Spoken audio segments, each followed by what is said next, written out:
घर में मैं, मेरे माता पिता और मुझसे छोटे एक भाई और एक बहन थी। हमारी आर्थिक स्थिति अच्छी नहीं थी।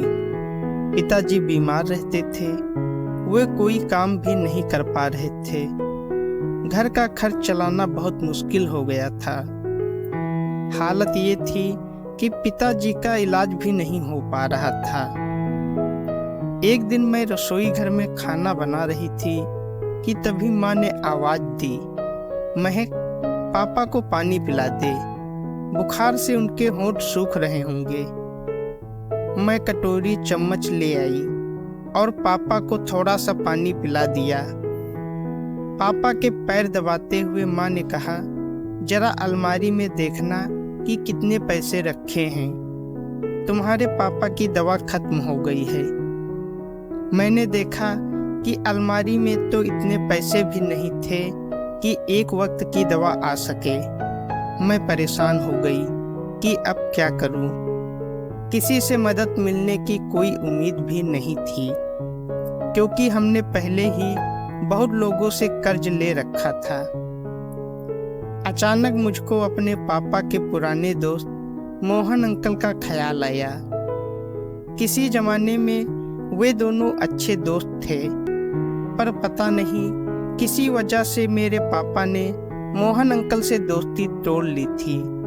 मैं उसी वक्त मोहन अंकल के घर चल पड़ी। मोहन अंकल घर में अकेले थे। अचानक मुझको देखकर वे चौंक गए।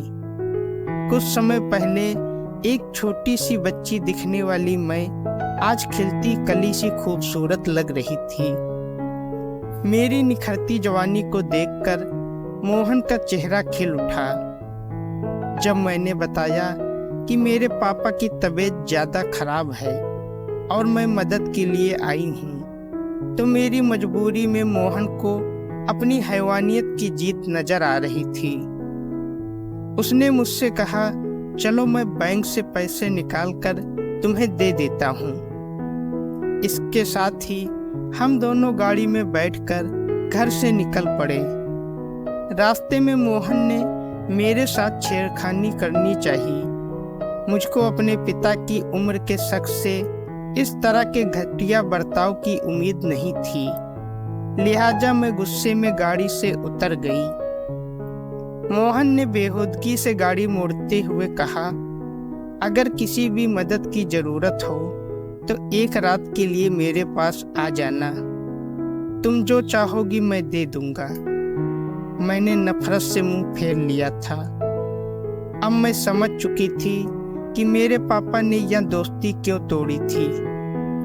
खुद को बेबस महसूस करती मैं भारी कदमों से घर की ओर चल पड़ी।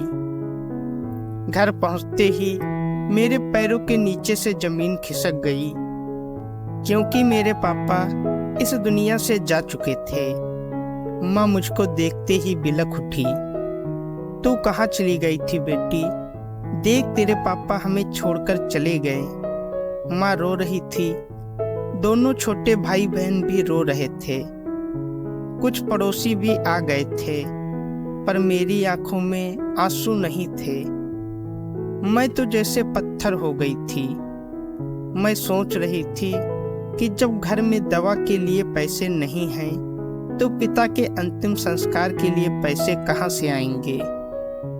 अब मेरी इज्जत और पिता का अंतिम संस्कार तराजू के दो पलड़ों में तुल रहे थे, और पिता के अंतिम संस्कार का पलड़ा भारी रहा। मैं चल दी मोहन के पास अपने वजूद का अंतिम संस्कार करने के लिए। मोहन मुझको अपने कमरे में ले गया और मेरे होंठों को चूमने लगा। एक एक करके मेरे सारे कपड़े निकालकर मेरे शरीर से खेलने लगा। पूरी रात हम दोनों एक दूसरे के आगोश में लिपटे रहे। सुबह होने से पहले मैं पैसे लेकर लौट आई थी। मेरे पिता का अंतिम संस्कार अच्छी तरह से हो गया। कुछ दिनों के खाने का भी इंतजाम हो गया था, लेकिन फिर वही चिंता कि छोटे भाई बहनों की पढ़ाई और खाने पीने का खर्च कहाँ से आएगा। मुझको कुछ समझ नहीं आ रहा था। मैंने फिर मोहन से बात की। मोहन ने मुझको नौकरी दिलाने का भरोसा दिया था। शर्त वही थी, एक रात। बूढ़ी माँ भाई बहन की ज़रूरतों को पूरा करने के लिए मैंने अपने सपनों की आहुति दे दी और मोहन के पास चली गई और अपना शरीर उसके हवाले कर दिया। मोहन ने मुझको अपने ही दफ्तर में नौकरी पर रख लिया। अब जब भी मोहन चाहता मुझको बुला लेता। ना चाहते हुए भी मैं इस दलदल में फंसती चली गई। मेरी माँ कुछ कुछ समझ रही थी पर विरोध नहीं कर पाती थी, क्योंकि वे जानती थी कि बिना पैसों के गुजारा करना मुश्किल था। धीरे धीरे मेरे दोनों भाई बहनों ने अपनी पढ़ाई पूरी कर ली और मेरी मदद से ही मेरे भाई ने अपना अलग कारोबार शुरू कर लिया। मेरी छोटी बहन की भी पढ़ाई पूरी हो चुकी थी।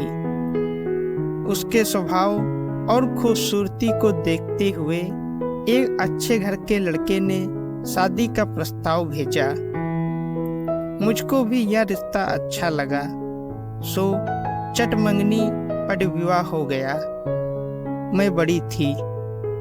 माँ ने मुझसे शादी करने के लिए कहा, पर मैं चुप रही। मैं जानती थी कि जिस दलदल में मैं फंस चुकी हूँ अब उससे बाहर नहीं निकल सकती। मोहन अब मेरे साथ ज्यादा से ज्यादा समय बिताता था, इसलिए उसने एक फ्लैट ले लिया था। वह अब मेरी इज्जत करता था, अक्सर मेरे लिए तोहफे लाता, कभी कभी बाहर भी घुमाने ले जाता। मैं खूबसूरत तो थी ही, अच्छे रहन सहन और महंगे कपड़ों ने मेरे रूप को और भी निखार दिया था। वक्त के साथ साथ मैंने अपनी अदाओं से लोगों का दिल जीतना भी सीख लिया था। धीरे धीरे बहुत से रईस नौजवान लड़के मेरे दोस्त बन गए थे। मैं उनको अपने इशारों पर नचाती थी। मेरे कई दोस्तों को मुझको इतनी ऊंचाइयों पर देखकर जलन होती थी। अब अक्सर पार्टियां होती रहती और नौजवान लड़के लड़कियां अपनी ख्वाहिशें भी पूरी करते और पैसे की बरसात भी होती रहती। मैं किसी भी लड़की को अपने धंधे में लाने का मोटा कमीशन लेती थी। बड़े घरों की बिगड़ी लड़कियों के खर्चे भी ज्यादा होते थे, जो मेरी वजह से आसानी से पूरे हो जाते थे। घर में भी सब मुझको इज्जत की निगाह से देखते। मैं खुश थी कि अब मैंने जीना सीख लिया था।